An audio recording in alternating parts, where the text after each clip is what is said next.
Hello dear friends, എല്ലാവർക്കും PSC മാത്സിൻ്റെ മറ്റൊരു സെഷനിലേക്ക് സ്നേഹത്തോടെ സ്വാഗതം. ഞാൻ സോണി ജോർജ്. ഇന്ന് ഞാൻ എത്തിയിരിക്കുന്നത് ഘനരൂപങ്ങളിലെ, അതായത് ജോമെട്രിയിലെ ഘനരൂപങ്ങളിലെ വൃത്തസ്തംഭം, വൃത്തസ്തൂപിക എന്ന രണ്ട് ഭാഗങ്ങളുടെ കമ്പൈൻഡ് ആയിട്ടുള്ളൊരു ക്ലാസ്സിലേക്കാണ്. അപ്പോൾ വൃത്തസ്തംഭവും വൃത്തസ്തൂപികയും, അതായത് സിലിണ്ടർ ആൻഡ് കോൺ, നമ്മൾ ഈ ഫിഗറിൽ കാണുന്ന ആ രണ്ട് ഷേപ്പുകളാണ് നമ്മൾ ഇന്നത്തെ അധ്യായത്തിൽ ഉൾപ്പെടുത്തുന്നത്. അപ്പോൾ ഈ രണ്ട് ടേംസും നമുക്ക് പരിചയമുള്ള ടേംസാണ്, അല്ലെങ്കിൽ നമുക്കറിയാവുന്ന കാര്യങ്ങൾ തന്നെയാണ്. അപ്പോൾ അതിലെ നമ്മൾ ഓർത്തിരിക്കേണ്ട കുറച്ച് ഇക്വേഷൻസ് ഉണ്ട്. ആ ഇക്വേഷൻസ്, ടേംസൊക്കെ ആദ്യമായി നമുക്കൊന്ന് പരിചയപ്പെടാം. അതിനുശേഷം ഇതുമായി ബന്ധപ്പെട്ട് ചോദിച്ചിട്ടുള്ള കുറച്ച് ചോദ്യങ്ങളും ഈ അധ്യായത്തിൽ ഡിസ്കസ് ചെയ്തു പോകുന്നു. അപ്പോൾ വൃത്തസ്തംഭവും വൃത്തസ്തൂപികയും, അപ്പോൾ അതെന്താണ് എന്നുള്ളതാണ് നമ്മൾ ആദ്യമായി ഇതിനകത്ത് മനസ്സിലാക്കേണ്ടത്. അപ്പോൾ അതിന് മുമ്പായിട്ട് തന്നെ നമുക്ക് ഇതിൽ അറിഞ്ഞിരിക്കേണ്ട കുറച്ച് കാര്യങ്ങളൊന്ന് പെട്ടെന്നൊന്ന് പറഞ്ഞു പോകേണ്ടതുണ്ട്. അതായത് നമുക്ക് ഘനരൂപങ്ങളിൽ നമ്മൾ മുന്നോട്ട് ഇപ്പം ക്യൂബ്, ക്യൂബോയിഡ് തുടങ്ങിയ ഷേപ്പുകൾ നമ്മൾ ഓൾറെഡി പറഞ്ഞു. അപ്പോൾ അതിലൊക്കെ വരുന്നതും എന്നാൽ അതിൽ വരാത്തതുമായ കുറച്ചധികം ടേംസ് നമുക്ക് ഈ വൃത്തസ്തംഭം, വൃത്തസ്തൂപിക എന്നീ ഫിഗേഴ്സിൽ ആവശ്യം വരും. അപ്പോൾ ആ ടേംസ് എന്തൊക്കെയാണെന്ന് മനസ്സിലാക്കുന്നതാണ് ഈ ഒരു ഭാഗത്ത് നമ്മൾ ആദ്യം ചെയ്യേണ്ടത്. കാരണം അതിനെപ്പറ്റി വ്യക്തമായ ഒരു ധാരണ ഉണ്ടെങ്കിൽ മാത്രമേ നമുക്ക് മുന്നോട്ട് പോകാൻ ഈസി ആയിട്ട് നമുക്ക് പഠിച്ചു പോകാനായിട്ട് സാധിക്കുകയുള്ളൂ. അപ്പോൾ അതുകൊണ്ട് തന്നെ നമുക്ക് ആ ടേംസ്, പദങ്ങൾ ഒന്ന് പരിചയപ്പെട്ടു പോകുന്നതാണ് ആദ്യത്തെ ഭാഗമായി ഉൾപ്പെടുത്തിയിരിക്കുന്നത്. ഘനരൂപങ്ങൾ അല്ലെങ്കിൽ സോളിഡ് ഷേപ്പുകളിൽ നമ്മൾ മുൻപ് പറഞ്ഞ ഷേപ്പുകൾ, അതായത് ക്യൂബിലും ക്യൂബോയിഡിലും മറ്റും നമ്മൾ വളരെ കുറച്ച് പദങ്ങൾ മാത്രമേ ഉൾപ്പെടുന്നുള്ളൂ. അതായത് വക്കിൻ്റെ നീളം, അല്ലെങ്കിൽ സാധാരണ നമ്മൾ പരിചയപ്പെട്ടു പോകുന്ന നീളം, വീതി, ഉയരം തുടങ്ങിയ പദങ്ങളാണ് അതിൽ ഉൾപ്പെടുക. അതേസമയം ഇവിടെ വരുമ്പോഴത്തേക്ക് കുറച്ചുകൂടി കൂടുതലായിട്ട് ടേംസ് വരുന്നതുകൊണ്ട് തന്നെ ആ ടേംസാണ് നമ്മൾ ആദ്യം പരിചയപ്പെടുക. ടേംസ് ഓരോന്നായിട്ട് നമുക്ക് പറയാം. ആരം എന്ന് പറഞ്ഞാൽ നമ്മൾ മുമ്പ് വൃത്തവുമായി ബന്ധപ്പെട്ട രൂപങ്ങളിൽ നമ്മൾ പഠിച്ചിട്ടുള്ളതാണ്. അപ്പോൾ ആരം അല്ലെങ്കിൽ റേഡിയസ് നമുക്കറിയാവുന്ന കാര്യമാണ്. ഉന്നതി രണ്ടാമത്തെ ടേം. ഇവിടെ ഹൈറ്റ് എന്ന് പറയുന്നത് ഉയരം എന്നല്ല, മലയാളത്തിൽ ഉന്നതി എന്നാണ് സിലിണ്ടറിനും കോണിനും ഉപയോഗിക്കാം. അല്ലെങ്കിൽ സാധാരണ മറ്റ് പ്രസംസിനും അല്ലെങ്കിൽ പിരമിഡുകൾക്കും ഒക്കെ ഉപയോഗിക്കുന്നത് എപ്പോഴും ഉന്നതി എന്ന ടേം ആയിരിക്കും. അപ്പോൾ ഉന്നതി H എന്ന് ഡിനോട്ട് ചെയ്യുന്നു. ഇനി കോണിൽ വരുമ്പോൾ നമ്മൾ പരിചയപ്പെടുന്ന മറ്റൊരു വാല്യൂ ആണ് പാർശ്വോന്നതി അല്ലെങ്കിൽ സ്ലാൻഡ് ഹൈറ്റ്. അത് കോണ് അല്ലെങ്കിൽ വൃത്തസ്തൂപികയിൽ ഉൾപ്പെടുന്ന ഒരു ടേമാണ്. പാർശ്വോന്നതി അല്ലെങ്കിൽ സ്ലാൻഡ് ഹൈറ്റ്. സ്ലാൻഡ് എന്ന് പറഞ്ഞാൽ ചെരിഞ്ഞത് എന്ന രീതിയിലാണ് മനസ്സിലാക്കേണ്ടത്. അപ്പോൾ സ്ലാൻഡ് ഹൈറ്റ് അല്ലെങ്കിൽ പാർശ്വോന്നതിയെ നമ്മൾ ഡിനോട്ട് ചെയ്യുന്നത് L എന്ന വേരിയബിൾ ഉപയോഗിച്ചാണ്. അപ്പോൾ റേഡിയസ് R, ഹൈറ്റ് അല്ലെങ്കിൽ ഉന്നതി H, പാർശ്വോന്നതി അല്ലെങ്കിൽ സ്ലാൻഡ് ഹൈറ്റ് L. അത് മൂന്നുമാണ് ബേസിക് ആയിട്ടുള്ള അളവുകൾ അല്ലെങ്കിൽ ഡയമെൻഷൻസ്. ഒരു സിലിണ്ടറിലും കോണിലും നമ്മൾ ഉപയോഗിക്കേണ്ടി വരുന്ന ബേസിക് ഡയമെൻഷൻസ് ആണ് R, H, L. ഇനി അതേപോലെ പാദമുഖ വിസ്തീർണം. നമ്മൾ ഇതുവരെ പറഞ്ഞ ക്യൂബ് അല്ലെങ്കിൽ ക്യൂബോയിഡ് എന്നുള്ള ആ ഒരു ക്വസ്റ്റ്യൻസിൽ നമ്മൾ കൂടുതലും ആ ഉപരിതല വിസ്തീർണം അല്ലെങ്കിൽ ടോട്ടൽ സർഫസ് ഏരിയ ആണ് ഉപയോഗിക്കേണ്ടി വരിക. അതേസമയം ഇങ്ങോട്ട് വരുമ്പോഴത്തേക്ക് ഈ കോണിലും സിലിണ്ടറിലും കൂടുതലായി വരുന്നത് പാദമുഖ വിസ്തീർണം, ഇനി തുടർന്ന് അങ്ങോട്ട് പാർശ്വമുഖ വിസ്തീർണം അല്ലെങ്കിൽ ഉപരിതല വിസ്തീർണം, അങ്ങനെയുള്ള ഡിവിഷൻസ്, പല രീതിയിലുള്ള ഉപരിതല വിസ്തീർണങ്ങൾ നമുക്കിവിടെ ആവശ്യം വരും. അപ്പോൾ അതിൽ ആദ്യത്തേതാണ് പാദമുഖ വിസ്തീർണം, ഇംഗ്ലീഷിൽ പറയുന്നത് ബേസ് ഏരിയ. അപ്പോൾ പാദമുഖ വിസ്തീർണം എന്ന് പറഞ്ഞാൽ നമ്മളൊരു കോണ് അല്ലെങ്കിൽ ഒരു സിലിണ്ടർ നമ്മളൊരു ടേബിളിൽ അല്ലെങ്കിൽ ഒരു പ്രതലത്തിൽ പ്ലേസ് ചെയ്താൽ അവിടെ ബേസിൽ ടച്ച് ചെയ്യുന്ന, ആ താഴെ ടച്ച് ചെയ്യുന്ന ഒരു ഫേസിനാണ് നമ്മൾ പാദമുഖം എന്ന് പറയുക. അപ്പോൾ അതാണ് ബേസ് ഏരിയ എന്ന് ഡിനോട്ട് ചെയ്യാം. അപ്പോൾ അത് ബേസ് ഏരിയ നമുക്ക് ഷോർട്ടായിട്ട് BA എന്ന് ഡിനോട്ട് ചെയ്യാം. രണ്ടാമത് പഠിക്കുന്നത് പാർശ്വമുഖ വിസ്തീർണം. നമ്മളൊരു കോണ് അല്ലെങ്കിൽ ഒരു സിലിണ്ടറും ഒരു ടേബിളിൽ മൗണ്ട് ചെയ്യുമ്പോഴത്തേക്ക് അതിന് ചുറ്റുമായി വരുന്ന വശങ്ങളെ നമുക്ക് രണ്ട് വിശേഷണങ്ങളിൽ ഉപയോഗിക്കാറുണ്ട്. ഒന്നുകിൽ പാർശ്വമുഖമെന്നും അല്ലെങ്കിൽ വക്രമുഖമെന്നും ഉപയോഗിക്കാം. പാർശ്വമുഖം എന്നാണെങ്കിൽ അതിന് ഇംഗ്ലീഷിൽ പറയുക ലാറ്ററൽ സർഫസ് എന്നാണ്. വക്രമുഖം എന്നുള്ളതിന് ഇംഗ്ലീഷിൽ ട്രാൻസ്ലേറ്റ് ചെയ്യുമ്പോൾ കേർവ്ഡ് സർഫസ് എന്നാണ് പറയേണ്ടത്. അപ്പോൾ അതുകൊണ്ട് രണ്ട് രീതിയിൽ നമുക്കത് ഉപയോഗിക്കാം. പാർശ്വമുഖ വിസ്തീർണം, അതിൻ്റെ ട്രാൻസ്ലേഷൻ ലാറ്ററൽ സർഫസ് ഏരിയ എന്നും, വക്രമുഖ വിസ്തീർണത്തിൻ്റെ ട്രാൻസ്ലേഷൻ കേർവ്ഡ് സർഫസ് ഏരിയ എന്നും. ഈ രണ്ട് രീതിയിലുമുള്ള പ്രയോഗങ്ങൾ നമുക്ക് ചോദ്യങ്ങളിൽ പ്രതീക്ഷിക്കാവുന്നതാണ്. അപ്പോൾ അതിനെ സിറ്റുവേഷൻ അനുസരിച്ച് നമുക്ക് LSA അല്ലെങ്കിൽ CSA എന്ന് ഡിനോട്ട് ചെയ്യാം. ലാറ്ററൽ സർഫസ് ഏരിയ അല്ലെങ്കിൽ കേർവ്ഡ് സർഫസ് ഏരിയ. ഇനി ഈ പാദമുഖ വിസ്തീർണവും പാദമുഖ വിസ്തീർണവും പാർശ്വമുഖ വിസ്തീർണവും ഇതെല്ലാം കൂടെ കമ്പൈൻഡായിട്ട് ആകെ ഉപരിതല വിസ്തീർണം എന്ന് ഉദ്ദേശിക്കുന്നതാണ് ടോട്ടൽ സർഫസ് ഏരിയ. ഉപരിതല വിസ്തീർണം അല്ലെങ്കിൽ ടോട്ടൽ സർഫസ് ഏരിയ, അതിനെ ഡിനോട്ട് ചെയ്യാനായിട്ട് ഉപയോഗിക്കുന്ന വേരിയബിൾ TSA, ടോട്ടൽ സർഫസ് ഏരിയയുടെ TSA എന്ന് ഷോർട്ടായിട്ട് റെപ്രസെൻറ്റ് ചെയ്യാം. പിന്നെ നമ്മൾ പഠിച്ചിട്ടുള്ള കാര്യമാണ് വ്യാപ്തം അല്ലെങ്കിൽ ഉള്ളളവ്. രണ്ട് ടേംസാണ് വോളിയത്തിന് മലയാളത്തിൽ ഉപയോഗിക്കാവുന്ന രണ്ട് ടേംസാണ്.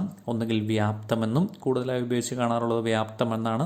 ചില ചോദ്യങ്ങളിൽ ഉള്ളളവ് എന്നും ഉപയോഗിക്കാറുണ്ട്. അപ്പോൾ വ്യാപ്തം അല്ലെങ്കിൽ ഉള്ളളവിനെ വോളിയം എന്നുള്ള അർത്ഥത്തിൽ V എന്ന് ഡിനോട്ട് ചെയ്യാം. അപ്പോൾ ഈ പറഞ്ഞ ടേംസ് കൃത്യമായി ഓർമ്മിച്ചിരിക്കുക, ഏതൊക്കെയാണെന്ന് കൃത്യമായി മനസ്സിലാക്കുക. റേഡിയസ് അല്ലെങ്കിൽ ആരം, ഹൈറ്റ് അല്ലെങ്കിൽ ഉന്നതി, സ്ലാൻഡ് ഹൈറ്റ് അഥവാ പാർശ്വോന്നതി, അത് മൂന്നുമാണ് അടിസ്ഥാനമായ അളവുകൾ. ഇനി മുന്നോട്ട് പറഞ്ഞത് ബേസ് ഏരിയ, പാദമുഖ വിസ്തീർണം, അല്ലെങ്കിൽ കുറച്ചുകൂടി സിമ്പിളായിട്ട് പറഞ്ഞാൽ പാദവിസ്തീർണമെന്നും ഉപയോഗിച്ച് കാണാം. ഇനി പാർശ്വമുഖ വിസ്തീർണം, ലാറ്ററൽ സർഫസ് ഏരിയ, വക്രമുഖ വിസ്തീർണം, കേർവ്ഡ് സർഫസ് ഏരിയ, ഉപരിതല വിസ്തീർണം, ടോട്ടൽ സർഫസ് ഏരിയ, വ്യാപ്തം അല്ലെങ്കിൽ ഉള്ളളവ്, വോളിയം. ഈ ടേംസ് ഓർമ്മിച്ചിരിക്കുക. ഇനി നമുക്ക് വൃത്തസ്തംഭം അല്ലെങ്കിൽ സിലിണ്ടർ എന്താണെന്ന് മനസ്സിലാക്കാം. സിലിണ്ടർ എന്താണെന്നും അതിനെ സംബന്ധിച്ച് ഓർത്തിരിക്കേണ്ട ബേസിക് ആയിട്ടുള്ള ഇക്വേഷൻസ് ഏതൊക്കെയാണെന്നും നമുക്ക് ശ്രദ്ധിച്ച് മനസ്സിലാക്കാം. അപ്പോൾ സിലിണ്ടർ എന്താണെന്ന് ആ റൈറ്റ് സൈഡിൽ കൊടുത്തിരിക്കുന്ന ആ സിലിണ്ടറിൻ്റെ ഒരു റെപ്രസെൻറ്റേഷൻ ഒന്ന് മനസ്സിലാക്കാം. അപ്പോൾ സിലിണ്ടർ എന്നാൽ ഒരു വൃത്താകൃതിയിലുള്ള പാദവും അതിനെ തുടർന്ന് ഒരേ വണ്ണത്തിൽ മുകളിലേക്ക് പോകുന്ന ഒരു പാദമുഖത്തിന് വൃത്താകൃതിയിലുള്ളതും അതേപോലെ ഒരേ വണ്ണത്തിൽ താഴെ മുതൽ മുകൾ വരെ പോകുന്ന ഒരു സോളിഡ് ഷേപ്പ് ഘനരൂപമാണ് സിലിണ്ടർ. അപ്പോൾ ഒരു വൃത്തസ്തംഭം, വൃത്താകൃതിയിലുള്ള സ്തംഭം എന്ന അർത്ഥത്തിലാണ് വൃത്തസ്തംഭം എന്ന് മലയാളത്തിൽ ഉപയോഗിക്കുക. ഇംഗ്ലീഷിലാണെങ്കിൽ അതിന് സിലിണ്ടർ എന്നാണ് ട്രാൻസ്ലേഷൻ വരിക. അപ്പോൾ വൃത്തസ്തംഭം അല്ലെങ്കിൽ സിലിണ്ടർ. അപ്പോൾ അതിൽ ബേസിക്കായിട്ട് രണ്ട് അളവുകളാണ് ഉള്ളത്. ഒരു വൃത്തസ്തംഭത്തിൻ്റെ അടിസ്ഥാനമായ അളവുകൾ എന്ന് പറയുന്നത് രണ്ടെണ്ണമാണ്. ഒന്ന് പാദ ആരം, ബേസ് റേഡിയസ്. അപ്പോൾ പാദ ആരം എന്ന് പറയുന്നെങ്കിലും ചോദ്യങ്ങളിൽ കൂടുതലായിട്ട് ഉപയോഗിക്കുന്ന ആരം എന്ന് സിംപ്ലി പറഞ്ഞു കഴിഞ്ഞാൽ പാദ ആരം അല്ലെങ്കിൽ ബേസ് റേഡിയസ് ആണ് ഉദ്ദേശിക്കുക. അപ്പോൾ പാദമുഖം വൃത്താകൃതിയിലാണ് എന്ന് നമ്മൾ മനസ്സിലാക്കി. ആ വൃത്താകൃതിയിലുള്ള പാദമുഖത്തിൻ്റെ റേഡിയസ് അല്ലെങ്കിൽ ആരമാണ് പാദ ആരം അഥവാ ഒരു സിലിണ്ടറിൻ്റെ റേഡിയസ്. ഇനി ഈ പാദമുഖവും അഗ്രമുഖവും, അതായത് ബേസായിട്ട് വരുന്ന ആ ഒരു ഫേസും അതിന് ഓപ്പോസിറ്റായിട്ട് വരുന്ന ടോപ്പ് ഫേസും അതിനിടയിലുള്ള അകലം, അതിനിടയിലുള്ള വെർട്ടിക്കൽ ഡിസ്റ്റൻസാണ് ഹൈറ്റ് ആയിട്ട് എടുക്കുന്നത്. ഹൈറ്റ് അല്ലെങ്കിൽ ഒരു സിലിണ്ടറിൻ്റെ ഉന്നതിയായിട്ട് മനസ്സിലാക്കാം.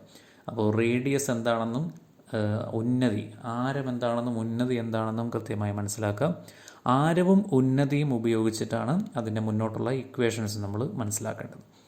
അടുത്ത ഇക്വേഷൻസിൽ ആദ്യമായിട്ട് വരുന്നത് പാദമുഖ വിസ്തീർണം. പാദമുഖ വിസ്തീർണം അഥവാ base area equal to πr². Base area πr² ആണ്. നമുക്കത് ഈസി ആയിട്ട് മനസ്സിലാക്കാവുന്ന കാര്യമേ ഉള്ളൂ. കാരണം ഒരു സിലിണ്ടറിൻ്റെ ബേസ് എന്ന് പറയുന്നത് ഒരു വൃത്താകൃതിയിലുള്ള മുഖമാണ്. അപ്പോൾ ആ വൃത്തത്തിൻ്റെ ഏരിയ ആയിട്ട് നമ്മൾ പഠിക്കുന്ന πr² തന്നെയാണ് പാദമുഖ വിസ്തീർണമായിട്ട് ഉപയോഗിക്കേണ്ടത്. അടുത്തത് പാർശ്വമുഖ വിസ്തീർണം. നമ്മൾ മുമ്പ് പഠിച്ചു ലാറ്ററൽ സർഫസ് ഏരിയ. അതേ അർത്ഥം വരുന്ന മറ്റൊരു പ്രയോഗമാണ് കേർവ്ഡ് സർഫസ് ഏരിയ. അപ്പോൾ LSA അല്ലെങ്കിൽ CSA ആണ് 2πr/h, 2π × r/h. അപ്പോൾ അതിൽ ആറും ഉപയോഗിക്കുന്നുണ്ട്, എച്ചും ഉപയോഗിക്കുന്നുണ്ട്. അതായത് റേഡിയസ് ആരവും ഉന്നതിയും ഉപയോഗിക്കുന്നുണ്ട്. 2πr/h ആണ് ഒരു സിലിണ്ടറിൻ്റെ പാർശ്വമുഖ വിസ്തീർണം, ലാറ്ററൽ സർഫസ് ഏരിയ. അടുത്തത് ഉപരിതല വിസ്തീർണം. ഉപരിതല വിസ്തീർണം എന്ന് പറയുമ്പോൾ മനസ്സിലാക്കുക, ഈ πr² നമ്മൾ പാദമുഖത്തിൻ്റെ വിസ്തീർണം പഠിച്ചു. അപ്പോൾ πr² പാദമുഖത്തിന് എന്ന് പറഞ്ഞതുപോലെ അഗ്രമുഖത്തിനും മറ്റൊരു πr² ആണ് ഏരിയ ആയിട്ട് വരിക. അപ്പോൾ 2 πr²ഉം പിന്നീട് പാർശ്വമുഖത്തിൻ്റെ വിസ്തീർണമായ 2πr/h. അപ്പോൾ 2πr² + 2πr/h ആയിരിക്കും ഈ സിലിണ്ടറിൻ്റെ ഉപരിതല വിസ്തീർണമായി കണക്കാക്കേണ്ടത്. അപ്പോൾ 2πr × r + h, അതിനെ രണ്ട് ടേംസിനെയും കൂടെ ആഡ് ചെയ്യുമ്പോഴത്തേക്ക് 2πr കോമൺ ആയിട്ട് വെളിയിലേക്ക് എടുക്കുന്നു. എന്നിട്ട് r + h കൂടെ ബ്രാക്കറ്റിനകത്ത് വരുമ്പോഴത്തേക്ക് ഉപരിതല വിസ്തീർണത്തിൻ്റെ ഇക്വേഷനായി. ഒരു സിലിണ്ടറിൻ്റെ ഉപരിതല വിസ്തീർണം അല്ലെങ്കിൽ total surface area equal to 2πr into R plus H. അടുത്ത ഇക്വേഷൻ വ്യാപ്തം. ഒരു സിലിണ്ടറിൻ്റെ വ്യാപ്തം അല്ലെങ്കിൽ volume equal to πr² into H. πr² H ആണ് ഒരു സിലിണ്ടറിൻ്റെ വ്യാപ്തം. അപ്പോൾ ഇത്ര ഇക്വേഷൻസ് സിലിണ്ടറിനെ സംബന്ധിച്ച്, വൃത്തസ്തംഭത്തെ സംബന്ധിച്ച് കൃത്യമായി ഓർമ്മിച്ചിരിക്കാം. Integral, an institution for innovative teaching, medical and engineering entrance coaching, CPTCA entrance, crash course, private tuitions, brain development program for children from 3 to 14 years. Integral, Galaxy Building, Kattanam. 94475 6683 94471 0546. അടുത്തത് വൃത്തസ്തൂപികയെ സംബന്ധിച്ചുള്ള ബേസിക് ആയിട്ടുള്ള ഫാക്റ്റുകളാണ്. ഇപ്പോൾ വൃത്തസ്തൂപികയിലേക്ക് വരുമ്പോൾ ഈ cylinder അല്ലെങ്കിൽ വൃത്തസ്തംഭത്തിൽ നമ്മൾ പഠിച്ചു റേഡിയസും ഹൈറ്റും മാത്രമാണ് ബേസിക് ആയിട്ടുള്ള അളവുകൾ. അതേസമയം വൃത്തസ്തൂപിക അഥവാ കോണിലേക്ക് വരുമ്പോൾ റേഡിയസും ഹൈറ്റും കൂടാതെ ഒരു സ്ലാൻഡ് ഹൈറ്റ് അല്ലെങ്കിൽ പാർശ്വോന്നത കൂടി അഡീഷണൽ ആയിട്ട് വരുന്നുണ്ട്. അപ്പോൾ ആ ബേസിക് ആയിട്ടുള്ള അളവുകളും അവ തമ്മിലുള്ള ബന്ധവുമാണ് നമ്മൾ ആദ്യം ഓർമ്മിച്ചിരിക്കേണ്ടത്. അപ്പോൾ റൈറ്റ് സൈഡിൽ കൊടുത്തിരിക്കുന്ന ആ ഒരു ഫിഗറിലേക്ക് ഒന്ന് ശ്രദ്ധിക്കുക. കോൺ എന്ന് നമ്മൾ സിമ്പിളായിട്ട് പറയുമെങ്കിലും അതിൻ്റെ ഫുള്ളായിട്ട് അതിന് യഥാർത്ഥത്തിൽ പേര് പറയേണ്ടത് റൈറ്റ് സർക്കുലർ കോൺ എന്നാണ്. Right circular cone. അപ്പോൾ അതിലൊരു റൈറ്റ് ട്രയാങ്കിൾ റിലേഷൻ ഉള്ളത് പ്രത്യേകമായി ശ്രദ്ധിക്കുക. അതായത് റേഡിയസ് എന്ന് പറയുന്നത് ഒരു മട്ടത്രികോണത്തിൻ്റെ പാദമായും ഹൈറ്റ് ഉന്നതി എന്ന് പറയുന്നത് ആ മട്ടത്രികോണത്തിൻ്റെ ലംബമായും കണക്കാക്കിയാൽ എല് സ്ലാൻഡ് ഹൈറ്റ് എന്ന് പറയുന്ന പാർശ്വോന്നതി എന്ന് പറയുന്നത് ആ മട്ടത്രികോണത്തിൻ്റെ കർണമായിട്ടായിരിക്കും വരിക. അപ്പോൾ അവ തമ്മിൽ RHL എന്ന് പറയുന്ന 3 വാല്യൂസ് തമ്മിൽ ഉള്ള റിലേഷൻ, ന്യൂമറിക്കൽ റിലേഷൻ എന്താണെന്ന് ചോദിച്ചാൽ പൈതഗോറസ് റിലേഷൻ തന്നെയായിരിക്കും. അപ്പോൾ ആ പൈതഗോറിയൻ റിലേഷൻ എങ്ങനെയാണെന്ന് മനസ്സിലാക്കുക. R² plus H² equal to L². നമ്മൾ മട്ടത്രികോണത്തിനെ സംബന്ധിച്ച് പഠിക്കുന്ന പാദം സ്ക്വയർ പ്ലസ് ലംബം സ്ക്വയർ ഈക്വൽ ടു കർണം സ്ക്വയർ എന്നുള്ള അതേ റിലേഷൻ തന്നെ കോണിലേക്ക് വരുമ്പോൾ base radius R² equal to R² plus H² equal to L² എന്ന് പഠിച്ചിരിക്കുക. ഇനി ഈ പറയുന്ന ഇക്വേഷൻസിൽ നിന്ന് നമുക്ക് മുമ്പ് പഠിച്ച അതേ കാര്യങ്ങൾ തന്നെ കോണിനെ സംബന്ധിച്ച് ഓർമ്മിച്ചിരിക്കണം. അതായത് പാദമുഖ വിസ്തീർണം. പാദമുഖ വിസ്തീർണം ഒരു സിലിണ്ടറിൻ്റെ പാദമുഖം വൃത്താകൃതിയിലായിരിക്കുന്നത് പോലെ തന്നെ ഒരു കോണിൻ്റെ പാദമുഖവും അതേപോലെ തന്നെ വൃത്താകൃതിയിലാണ്. അപ്പോൾ സിലിണ്ടറിനായാലും കോണിനായാലും വൃത്തസ്തൂപികയ്ക്കും വൃത്തസ്തംഭത്തിനും പാദവിസ്തീർണം base area equal to πr² തന്നെയാണ്. ഒരു വൃത്തത്തിൻ്റെ ഏരിയയായ πr² തന്നെയാണ് രണ്ടിനും കോമൺ ആയിട്ട് നമുക്ക് ഉപയോഗിക്കാം. ഇനി പാർശ്വമുഖ വിസ്തീർണം. പാർശ്വമുഖ വിസ്തീർണം അല്ലെങ്കിൽ ലാറ്ററൽ സർഫസ് ഏരിയയിൽ ഇവിടെ സ്ലാൻഡ് ഹൈറ്റ് കൂടി ഉൾപ്പെടുന്നുണ്ട്. πrL ആണ് പാർശ്വമുഖ വിസ്തീർണമായി കണക്കാക്കുക. പാർശ്വമുഖ വിസ്തീർണം equal to πr into L. ഉപരിതല വിസ്തീർണം, ആകെ ഉപരിതല വിസ്തീർണം എടുക്കുമ്പോൾ ശ്രദ്ധിക്കുക, ഇവിടെ πr², ഒരു πr², അതായത് ബേസിൽ വരുന്ന ഒരു ഫേസ് മാത്രമേ ഉള്ളൂ. ഇനി ടോപ്പിൽ ഒരു ഫേസ് എടുക്കാനായിട്ടില്ല.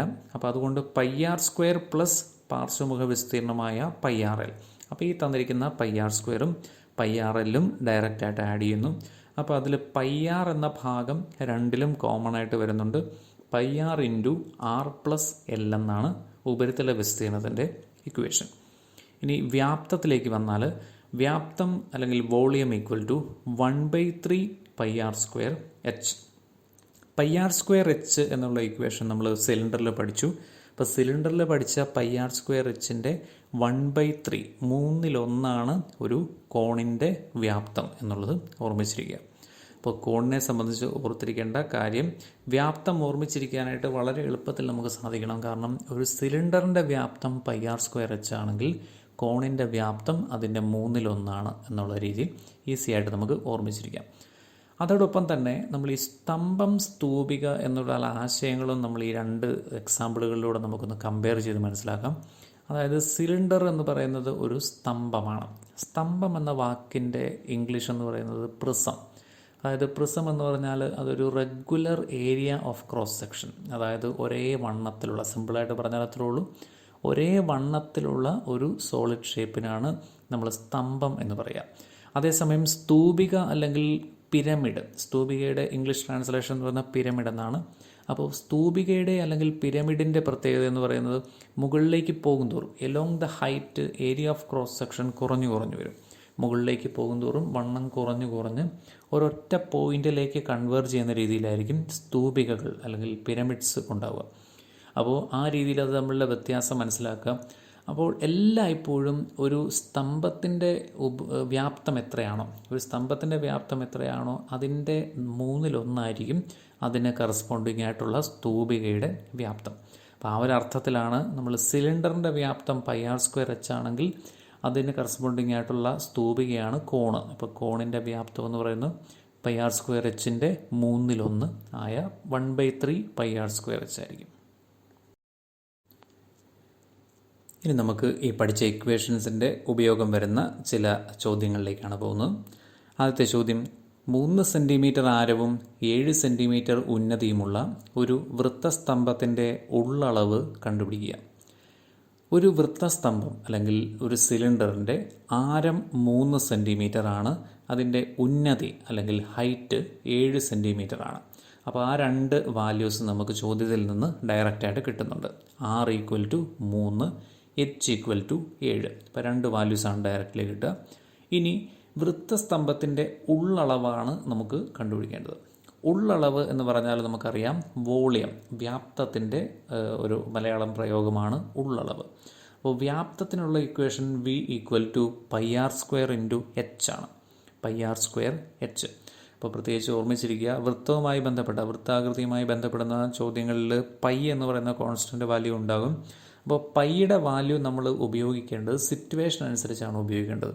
ചില ചോദ്യങ്ങളിൽ പൈയുടെ വാല്യൂ നമ്മൾ സബ്സ്റ്റിറ്റ്യൂട്ട് ചെയ്യേണ്ട ആവശ്യമേ ഉണ്ടാവില്ല. അതായത് ആൻസർ ഓപ്ഷനിൽ നമുക്ക് കണ്ടിട്ടുണ്ടാവും പൈയുടെ ടേംസിൽ ഇപ്പോൾ 16 പൈ, 29 പൈ അല്ലെങ്കിൽ 328 പൈ എന്ന് കൊടുക്കുമ്പോഴത്തേക്ക് നമ്മൾ പൈയുടെ വാല്യൂ സബ്സ്റ്റിറ്റ്യൂട്ട് ചെയ്യേണ്ട ആവശ്യമേ ഇല്ല.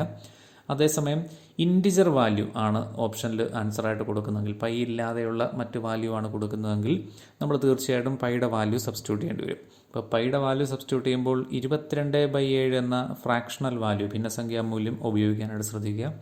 അപ്പോൾ ഈ πr²h എന്ന് പറയുന്ന ഇക്വേഷനിൽ നമുക്ക് r അറിയാം, h അറിയാം, പൈയുടെ വാല്യൂ നമുക്കറിയാം. അപ്പോൾ ആ വാല്യൂ സബ്സ്റ്റിറ്റ്യൂട്ട് ചെയ്ത് ഉത്തരം കണ്ടുപിടിക്കാനുള്ള ഒരു ഡയറക്റ്റ് ക്വസ്റ്റ്യനാണിത്. പൈയുടെ value 22/7 × r². ആറിൻ്റെ വാല്യൂ 3 ആണെന്ന് ചോദ്യത്തിൽ നിന്ന് കിട്ടുന്നു. അപ്പോൾ r² ആകുമ്പോൾ 9, 3ൻ്റെ സ്ക്വയറായ 9 എഴുതുന്നു. പിന്നെ ഹൈറ്റ്, ഉന്നതി 7 സെൻറ്റിമീറ്റർ, ആ 7 കൊണ്ട് മൾട്ടിപ്ലൈ ചെയ്യുന്നു. അപ്പോൾ 22/7 × 9 × 7. അപ്പോൾ 7 ഡിനോമിനേറ്ററിലുള്ള 7ഉം ന്യൂമറേറ്ററിലുള്ള 7ഉം തമ്മിൽ ക്യാൻസലായി കഴിഞ്ഞാൽ അവശേഷിക്കുന്ന കാൽക്കുലേഷൻ അവിടെ 22 × 9 ആണ്. 22 × 9 198 സെൻറ്റിമീറ്റർ ക്യൂബ് അല്ലെങ്കിൽ ഘന സെൻറ്റിമീറ്റർ ആണ് ഈ തന്നിരിക്കുന്ന വൃത്തസ്തംഭത്തിൻ്റെ ഉള്ളളവ്. അടുത്ത ചോദ്യവും റിലേറ്റീവ്ലി ഡയറക്റ്റ് എന്ന് പറയാവുന്ന ഒരു ചോദ്യമാണ്. ഒരു വൃത്തസ്തംഭത്തിൻ്റെ ആരം 10 സെൻറ്റിമീറ്ററും ഉന്നതി 14 സെൻറ്റിമീറ്ററുമാണെങ്കിൽ വക്രമുഖ വിസ്തീർണം എത്ര? അപ്പോൾ ആരം 10 സെൻറ്റിമീറ്റർ ആണെന്ന് പറയുന്നുണ്ട്, ഉന്നതി 14 സെൻറ്റിമീറ്റർ ആണെന്നും പറയുന്നു. ആരം 10 സെൻറ്റിമീറ്ററും ഉന്നതി 14 സെൻറ്റിമീറ്ററും ആണെങ്കിൽ വക്രമുഖ വിസ്തീർണം കണ്ടുപിടിക്കുക. ഇപ്പോൾ ഒരു വൃത്തസ്തംഭത്തിൻ്റെ വക്രമുഖ വിസ്തീർണം curved surface area = 2πr × h ആണ് എന്ന് നമ്മൾ പഠിച്ചു. ഇപ്പോൾ 2πrh എന്നുള്ള വാല്യൂവിൽ 2π എന്നിവ കോൺസ്റ്റൻ്റ് ആണ്, ആറും എച്ചും നമ്മുടെ ചോദ്യത്തിൽ തന്നിട്ടുണ്ട്. അപ്പോൾ ഡയറക്റ്റായിട്ട് സബ്സ്റ്റിറ്റ്യൂട്ട് ചെയ്ത് ഉത്തരം കണ്ടുപിടിക്കാവുന്ന ഒരു ചോദ്യമാണ്. ഇപ്പോൾ 2πrhൽ 2 × 22/7, പൈയുടെ വാല്യൂ 22/7 സബ്സ്റ്റിറ്റ്യൂട്ട് ചെയ്യുന്നു. റേഡിയസ് ആരം 10 സെൻറ്റിമീറ്റർ ആണ്, ആ വാല്യൂ സബ്സ്റ്റിറ്റ്യൂട്ട് ചെയ്യുന്നു. ഉന്നതി 14 സെൻറ്റിമീറ്ററും സബ്സ്റ്റിറ്റ്യൂട്ട് ചെയ്താൽ നമുക്ക് ആ 7, 14 തമ്മിൽ ക്യാൻസലാവുന്നു, ഒരു 2 ന്യൂമറേറ്ററിലേക്ക് വരുന്നു. ബാക്കിയുള്ള മൾട്ടിപ്ലിക്കേഷൻ ചെയ്യുമ്പോൾ നമുക്ക് കിട്ടുന്ന ഉത്തരം 880 സെൻറ്റിമീറ്റർ സ്ക്വയർ എന്നാണ്. 880 ചതുരശ്ര സെൻറ്റിമീറ്റർ ആണ് വക്രമുഖ വിസ്തീർണം. പ്രയോഗങ്ങൾ പ്രത്യേകിച്ച് ഓർമ്മിച്ചിരിക്കുക. വക്രമുഖ വിസ്തീർണം അല്ലെങ്കിൽ വക്രതല വിസ്തീർണം, അതേപോലെ തന്നെ പാർശ്വമുഖ വിസ്തീർണം, പാർശ്വതല വിസ്തീർണം. പല രീതിയിൽ നമുക്ക് ചോദ്യങ്ങളിൽ കൺഫ്യൂസിംഗ് ആയിട്ടുള്ള രീതിയിൽ വരാം. അപ്പോൾ ഈ പദങ്ങളെല്ലാം കൃത്യമായി ഓർമ്മിച്ചിരിക്കാൻ വേണ്ടി പ്രത്യേകം ശ്രദ്ധിക്കുക. ഒന്നോ രണ്ടോ രീതികൾ അങ്ങോട്ടും ഇങ്ങോട്ടും മാറ്റി ചോദിച്ചു കഴിഞ്ഞാൽ നമുക്കതിനകത്ത് ഒരു ബുദ്ധിമുട്ട് തോന്നാൻ പാടില്ല. അതുകൊണ്ട് തന്നെ പദങ്ങൾ കൃത്യമായി പരിചയപ്പെട്ടു പോവുക. അടുത്ത ചോദ്യം വായിക്കാം. 3:2 അംശബന്ധത്തിൽ ആരങ്ങളുള്ള 2 സിലിണ്ടറുകളുടെ ഉന്നതി തുല്യമാണെങ്കിൽ വ്യാപ്തങ്ങൾ തമ്മിലുള്ള അംശബന്ധം എത്ര? ഇപ്പോൾ 2 സിലിണ്ടറുകളുടെ ആരങ്ങളുടെ അംശബന്ധം നമുക്ക് തന്നിട്ടുണ്ട്. ചോദ്യത്തിലുണ്ട് 3:2 അംശബന്ധത്തിലാണ് ആരങ്ങൾ. ഇനി ഉന്നതികൾ തുല്യമാണെന്ന് പറയുന്നു. വ്യാപ്തങ്ങൾ തമ്മിലുള്ള അംശബന്ധം എത്രയാണെന്നാണ് ചോദ്യം. അപ്പോൾ നമുക്ക് ആദ്യമേ വ്യാപ്തത്തിൻ്റെ ഇക്വേഷനിൽ നിന്ന് തുടങ്ങാം. ഒരു സിലിണ്ടറിൻ്റെ വ്യാപ്തം V = πr²h ആണ്. അപ്പോൾ വ്യാപ്തത്തിൻ്റെ ഇക്വേഷൻ πr²h ആണെന്ന് മനസ്സിലാക്കുന്നു. അപ്പോൾ നമ്മൾ ആ πr²h എന്ന ഇക്വേഷനിലെ ടേംസ് ഏതൊക്കെയാണ് എന്നൊന്ന് ശ്രദ്ധിക്കാം. അപ്പോൾ ഇവിടെ പൈ ഉണ്ട്, ആറുണ്ട്, എച്ച് ഉണ്ട്. പൈ നമുക്കറിയാം ഈ ഒരു അംശബന്ധത്തിൽ പൈ അവിടെ നമുക്ക് ഉപയോഗപ്പെടില്ല. കാരണം പൈ എന്ന് പറയുന്നത് ആദ്യത്തെ സിലിണ്ടറിൻ്റെ അംശബന്ധത്തിലുമുണ്ട്, രണ്ടാമത്തെ സിലിണ്ടറിൻ്റെ അംശബന്ധത്തിലുമുണ്ട്. അവ രണ്ടും ഒരേ വാല്യൂ ആണ്, തുല്യമായിട്ടുള്ള വാല്യൂ ആണ്. അത് അങ്ങോട്ടും ഇങ്ങോട്ടും ക്യാൻസലായി പോകുന്ന ഒരു കോൺസ്റ്റൻറ്റ് വാല്യൂ ആണ്. അപ്പോൾ പൈയുടെ വാല്യൂ നമ്മളിവിടെ കണക്കിലെടുക്കേണ്ട കാര്യമില്ല. പിന്നെ വരുന്നത് ആറും എച്ചുമാണ്. 6 3:2 അംശബന്ധത്തിലാണ്. അതിൻ്റെ ആരങ്ങൾ 3:2 അംശബന്ധത്തിലാണെന്ന് ചോദ്യത്തിൽ തന്നിട്ടുണ്ട്. ഉന്നതികൾ തുല്യമാണ് എന്ന് തന്നിട്ടുണ്ട്. അപ്പോൾ ഉന്നതികൾ തുല്യമാവുമ്പോൾ ആ എച്ച് എന്ന് പറയുന്ന വാല്യൂവും കോൺസ്റ്റൻ്റ് ആയിട്ട് മാറുന്നു. അതുകൊണ്ട് തന്നെ എച്ചും രണ്ടും അങ്ങോട്ടും ഇങ്ങോട്ടും ക്യാൻസലായി പോയിട്ട് നമുക്ക് വ്യാപ്തങ്ങൾ തമ്മിലുള്ള അംശബന്ധം, അത് രണ്ടാമത്തെ ലൈനിൽ കൊടുത്തിരിക്കുന്ന V1/V2 എന്ന് പറയുന്ന വ്യാപ്തങ്ങൾ തമ്മിലുള്ള അംശബന്ധം നമുക്ക് കിട്ടുന്നത് ആരങ്ങളുടെ R²/R², അതായത് R1² / R2² എന്നാണ് കിട്ടുക. അതായത് R1/R2 the whole square, R1/R2 ആരങ്ങൾ തമ്മിലുള്ള അംശബന്ധം. അതായത് ക്വസ്റ്റ്യനിൽ തന്നിരിക്കുന്ന 3:2. അപ്പം 3/2 R1/R2 എങ്കിൽ അതിൻ്റെ സ്ക്വയർ ആയിരിക്കും നമുക്ക് വേണ്ട ഉത്തരം. 3/2 സ്ക്വയർ എടുത്തു കഴിഞ്ഞാൽ നമുക്ക് കിട്ടുന്നത് 3 സ്ക്വയർ 9, 2 സ്ക്വയർ 4. അപ്പോൾ 9/4 എന്ന് കിട്ടുന്നു. V1/V2 9/4 ആണ്. അതായത് നമ്മുടെ ചോദ്യം വ്യാപ്തങ്ങളുടെ അംശബന്ധം എത്രയാണ് എന്ന് ചോദിച്ചാൽ 9:4 എന്നാണ് ഉത്തരം വരിക. അടുത്ത ചോദ്യം ഒരു വൃത്തസ്തൂപിക അല്ലെങ്കിൽ കോണിനെ പറ്റിയാണ്. ഒരു വൃത്തസ്തൂപികയുടെ ഉന്നതി 12 സെൻറ്റിമീറ്ററും പാർശ്വോന്നതി 13 സെൻറ്റിമീറ്ററും ആയാൽ വ്യാപ്തം എത്ര? ഇപ്പോൾ ഒരു വൃത്തസ്തൂപികയുടെ ഉന്നതി അല്ലെങ്കിൽ ഹൈറ്റ്, പാർശ്വോന്നതി അല്ലെങ്കിൽ സ്ലാൻഡ് ഹൈറ്റ്, ഇവ രണ്ടും തന്നിട്ട് നമ്മളോട് കണ്ടുപിടിക്കാൻ ആവശ്യപ്പെട്ടിരിക്കുന്നത് വ്യാപ്തം എത്ര എന്നാണ്. വൃത്തസ്തൂപികയുടെ വ്യാപ്തത്തിൻ്റെ ഇക്വേഷൻ ഒന്ന് മനസ്സിലേക്ക് കൊണ്ടുവരാം. 1/3 πr²h ആണ്. ഇപ്പോൾ വൃത്തസ്തൂപികയുടെ വ്യാപ്തം 1/3 πr²h. അപ്പോൾ ആ ഇക്വേഷനിൽ നമുക്ക് വേണ്ടി വരുന്ന വേരിയബിൾസ് ആറും എച്ചുമാണ്. അതായത് ആരവും ഉന്നതിയുമാണ് നമുക്ക് വേണ്ടത്. എന്നാൽ നമ്മുടെ ചോദ്യത്തിൽ തന്നിരിക്കുന്നത് ഉന്നതിയും പാർശ്വോന്നതിയുമാണ്. ഇപ്പോൾ വൃത്തസ്തൂപിക അല്ലെങ്കിൽ കോണിൽ നമ്മൾ ബേസിക്കായിട്ട് നമ്മൾ മനസ്സിലാക്കിയിരുന്നു. അതായത് പൈതഗോറിയൻ റിലേഷൻ അവിടെയുണ്ട്. പൈതഗോറിയൻ റിലേഷൻ പറഞ്ഞിരിക്കുന്നത് R² + H² = L² എന്നാണ്. അതായത് ആരം സ്ക്വയർ പ്ലസ് ഉന്നതി സ്ക്വയർ = പാർശ്വോന്നതി സ്ക്വയർ. അപ്പോൾ ആ ഒരു രീതിയിൽ നമ്മൾ ഇവിടെ ചിന്തിച്ചു കഴിഞ്ഞാൽ നമുക്ക് ആദ്യം ആരം കണ്ടുപിടിക്കുകയാണ് ചെയ്യേണ്ടത്. കാരണം വ്യാപ്തത്തിൻ്റെ ഇക്വേഷനിൽ ആരം ഉൾപ്പെടുന്നുണ്ട്. അപ്പോൾ ആ ആരം എത്രയെന്ന് കണ്ടുപിടിക്കാതെ നമുക്ക് ഈ ചോദ്യം മുന്നോട്ട് ചെയ്യാനായിട്ട് സാധിക്കുകയില്ല. അപ്പോൾ ആ ആരം കണ്ടുപിടിക്കാനുള്ള സ്റ്റെപ്പ് ആദ്യമേ ചെയ്യുന്നു. H = 12, L = 13. അപ്പോൾ ആരം R = √L² - H². Slant height പാർശ്വോന്നതിയുടെ സ്ക്വയറിൽ നിന്ന് H, അതായത് ഉന്നതിയുടെ സ്ക്വയർ മൈനസ് ചെയ്യുന്നു. എന്നിട്ട് അതിൻ്റെ റൂട്ട് എടുക്കുന്നു. അപ്പോൾ 13 സ്ക്വയർ മൈനസ് 12 സ്ക്വയർ അതിൻ്റെ റൂട്ടാണ് നമുക്ക് കണ്ടുപിടിക്കേണ്ടത്. അപ്പം 13 സ്ക്വയർ 169, 12 സ്ക്വയർ 144. തമ്മിലുള്ള വ്യത്യാസം എടുത്താൽ 25. 25ൻ്റെ സ്ക്വയർ റൂട്ട് എടുക്കുമ്പോൾ 5. അപ്പോൾ ഈ തന്നിരിക്കുന്ന വൃത്തസ്തൂപികയുടെ ആരം നമുക്ക് കിട്ടുന്നത് 5 സെൻറ്റിമീറ്റർ എന്നാണ്. ആരം 5 സെൻറ്റിമീറ്റർ ഉള്ള ഒരു വൃത്തസ്തൂപികയാണിതുള്ളത്. അപ്പോൾ അതിൽ അടുത്തതായി വ്യാപ്തത്തിനുള്ള ഇക്വേഷൻ എടുക്കുന്നു. വ്യാപ്തം = 1/3 πr²h. അപ്പോൾ 1/3 × പൈ ഇൻറ്റു ആർ സ്ക്വയർ, അതായത് 5ൻ്റെ സ്ക്വയർ, ഇപ്പോൾ കിട്ടിയ 5ൻ്റെ സ്ക്വയർ ഇൻറ്റു 12. അവിടെ നമ്മൾ പൈയുടെ വാല്യൂ 22/7 എന്ന് സബ്സ്റ്റിറ്റ്യൂട്ട് ചെയ്യാത്തത് എന്താണെന്ന് വെച്ചാൽ അവിടെ 22/7 ക്യാൻസൽ ആവണമെങ്കിൽ ആ ഡിനോമിനേറ്ററിലുള്ള 7 ക്യാൻസൽ ആവേണ്ടത്. ആ 7 ക്യാൻസൽ ആവുന്ന രീതിയിലുള്ള ഒരു ഫിഗേഴ്സും ഇവിടെ ഈ വാല്യൂസിൽ ഉൾപ്പെടുന്നില്ല. അതായത് ഇപ്പോൾ 5 12 അങ്ങനെ നമ്മൾ ഗുണിക്കുന്ന വാല്യൂസ് കൊണ്ടൊന്നും ഈ 7 ക്യാൻസൽ ആവില്ല. അതുകൊണ്ട് തന്നെ ആ 7 അവിടെ അവശേഷിക്കും. ഇങ്ങനെയുള്ള ചോദ്യങ്ങളിൽ തീർച്ചയായിട്ടും പൈയുടെ ടേംസിലായിരിക്കും ഉത്തരം കൊടുക്കുക. മത്സര പരീക്ഷയിൽ വരുമ്പോൾ, ആക്ച്വൽ എക്സാമിൽ വരുമ്പോഴത്തേക്ക് നമ്മൾക്ക് ഈ സിറ്റുവേഷൻ എങ്ങനെയാണെന്നും കൂടെ ഒന്ന് മനസ്സിലാക്കുക. അതായത് നമ്മൾ ഓപ്ഷനിലേക്ക് നോക്കിയാലാണ് നമുക്കത് എങ്ങനെ ചെയ്യണമെന്നുള്ളത് മനസ്സിലാവുക.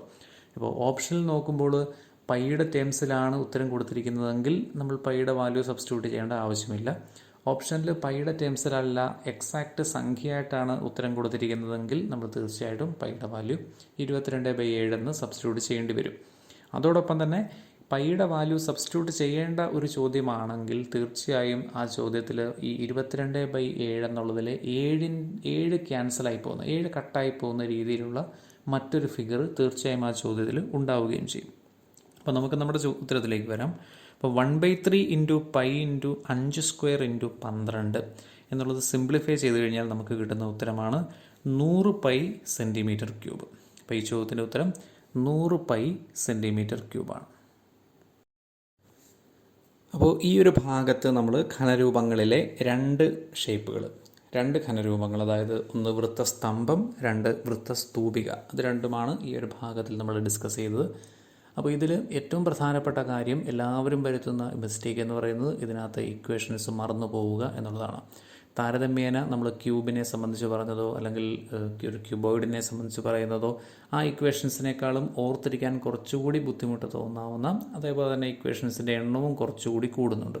ഇപ്പോൾ പാദവിസ്തീർണം അല്ലെങ്കിൽ വക്രമുഖ വിസ്തീർണം, പാർശ്വമുഖ വിസ്തീർണം എന്നിങ്ങനെയുള്ള പല ടേമുകളും അതേപോലെ തന്നെ അതിൻ്റെ ഓരോന്നിൻ്റെയും ഇക്വേഷൻസും കുറച്ചുകൂടി എണ്ണം കൂടുതലും വരുന്നത് കൊണ്ട് കൃത്യമായി നമ്മളത് ഓർമ്മിച്ചിരിക്കാൻ പ്രത്യേകം ശ്രദ്ധിക്കുക. കാരണം ആ ഇക്വേഷൻസ് അറിയാമെങ്കിൽ തന്നെ നമുക്ക് ഇതിലെ ബഹുഭൂരിപക്ഷം ചോദ്യങ്ങളിലും അതിലൂടെ തന്നെ നമുക്ക് ഡയറക്റ്റ് ഉത്തരങ്ങൾ കിട്ടുന്ന ചോദ്യങ്ങളായിരിക്കും. ഒരു PSC നിലവാരത്തിൽ നമ്മൾ ചിന്തിച്ചാൽ, പ്രത്യേകിച്ച് LD പോലുള്ള ഒരു പരീക്ഷകളുടെ സാധാരണ PSC ചോദിച്ചു വരുന്ന ആ ഒരു നിലവാരം പരിശോധിച്ചാൽ നമുക്ക് നല്ലൊരു ശതമാനം ചോദ്യങ്ങളും ഡയറക്റ്റ് ആയിട്ടുള്ള ചോദ്യങ്ങളായിരിക്കും. അതായത് ഇക്വേഷൻ അറിയാമെങ്കിൽ തീർച്ചയായും നമുക്കതിൽ ഉത്തരം കിട്ടുന്ന രീതിയിലുള്ള ചോദ്യങ്ങളാണ് കൂടുതലും ചോദിക്കാറുള്ളത്. അപ്പോൾ അതുകൊണ്ട് തന്നെ ഇക്വേഷൻസ് മറന്നു പോകാതെ കൃത്യമായി പഠിക്കാനായിട്ട് ശ്രദ്ധിക്കുക. അതിലൂടെ കൃത്യമായി നമുക്ക് ഉത്തരങ്ങളിലേക്ക് എത്താനായിട്ട് സാധിക്കും. കൂടുതൽ ചോദ്യങ്ങൾ ചെയ്ത് മനസ്സിലാക്കുന്ന കാര്യം പ്രത്യേകം ഓർമ്മിപ്പിക്കുന്നു. കാരണം ഒരിക്കലും നമുക്ക് ഓൺലൈൻ ട്യൂട്ടോറിയൽസിൻ്റെ ഒരു പ്രത്യേകത എന്നാൽ നമ്മൾ വളരെ ചെറിയ ഒരു ഭാഗം, ചെറിയ ഒരു കണ്ടൻറ്റും അല്ലെങ്കിൽ കുറച്ച് ഉദാഹരണങ്ങളുമായിട്ടാണ് നമ്മൾ അവതരിപ്പിക്കുക. അപ്പോൾ അതിന് ക്ലാസ്സിൽ കൊടുക്കുന്ന ആ ഒരു ഡീറ്റെയിലിംഗ് ഒരു കാരണവശാലും നമുക്കവിടെ ഉൾപ്പെടുത്തുന്നതിന് അതിൻ്റെ പരിമിതികൾ ഒരുപാടുണ്ട്. അതുകൊണ്ട് തന്നെ ഈ സമാനമായിട്ടുള്ള മേഖലകൾ നമ്മളൊരു സെക്ഷൻ പഠിച്ചാൽ അപ്പോൾ അതുമായി ബന്ധപ്പെടുന്ന ചോദ്യങ്ങൾ പ്രീവിയസ് ക്വസ്റ്റ്യൻസിൽ ഏതൊക്കെ ചോദിച്ചിട്ടുണ്ട്, അല്ലെങ്കിൽ ബുക്കുകൾ എടുത്ത് നോക്കുമ്പോൾ നമുക്ക് കയ്യിൽ റെഫറൻസിനുള്ള ബുക്കുകൾ പരിശോധിക്കുമ്പോൾ ആ ഭാഗത്ത് നിന്ന് ഏതൊക്കെ ചോദ്യങ്ങൾ ചോദിച്ചിട്ടുണ്ട്, അതൊക്കെ നമുക്ക് ഉത്തരം കണ്ടെത്താൻ സാധിക്കുന്നുണ്ടോ എന്നുകൂടി നമ്മൾ പ്രത്യേകമായിട്ട് ഒന്ന് വിലയിരുത്തേണ്ടതാണ്. അപ്പോൾ ആ രീതിയിൽ കൂടുതൽ ഉദാഹരണങ്ങൾ കണ്ടെത്തി പഠിക്കുന്ന കാര്യം പ്രത്യേകം ഓർമ്മിപ്പിക്കുന്നു. Thank you.